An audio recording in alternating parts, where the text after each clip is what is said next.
John Dillinger, America's Most Wanted.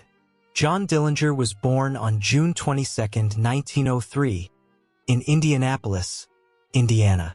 Growing up in a working-class family, Dillinger experienced a difficult childhood.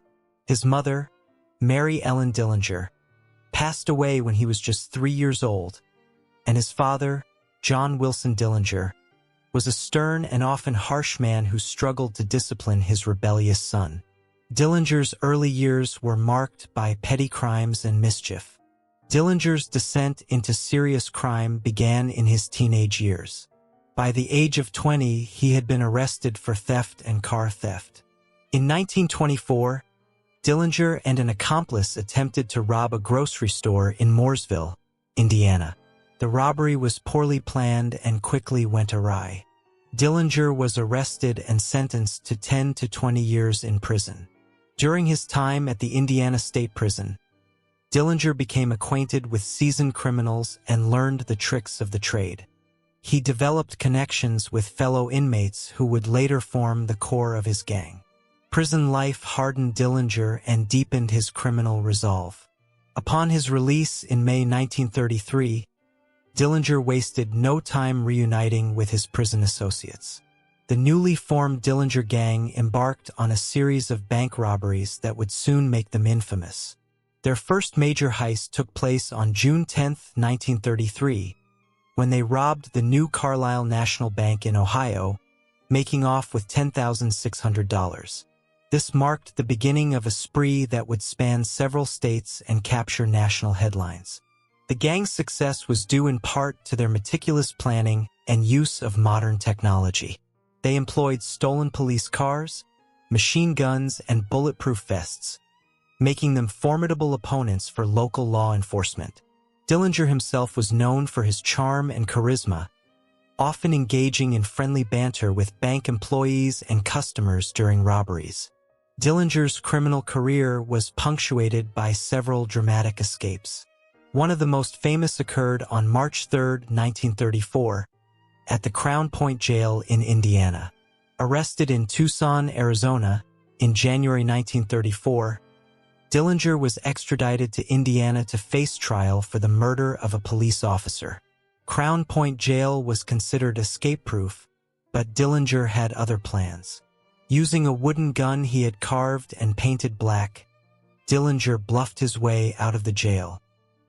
He locked up several guards, seized a real firearm, and made his way to the garage, where he commandeered the sheriff's car and drove off to freedom. This bold escape further enhanced his legend and embarrassed law enforcement. Dillinger's escape from Crown Point intensified the FBI's efforts to capture him. Under the leadership of J. Edgar Hoover, the FBI launched a massive manhunt, deploying agents across the Midwest and working closely with local law enforcement. Dillinger's ability to evade capture was aided by his use of safe houses, sympathetic acquaintances, and frequent changes of identity. In April 1934, Dillinger underwent plastic surgery to alter his appearance. Despite the painful and rudimentary procedure, the changes were not significant enough to fool the authorities for long. Dillinger continued to rob banks, but the net was closing in. Dillinger's downfall came as a result of betrayal. Anna Sage, a Romanian immigrant and brothel owner who was facing deportation, agreed to cooperate with the FBI in exchange for leniency. On the evening of July 22, 1934, Sage informed the FBI that she would be accompanying Dillinger to the Biograph Theater in Chicago to see the movie Manhattan Melodrama.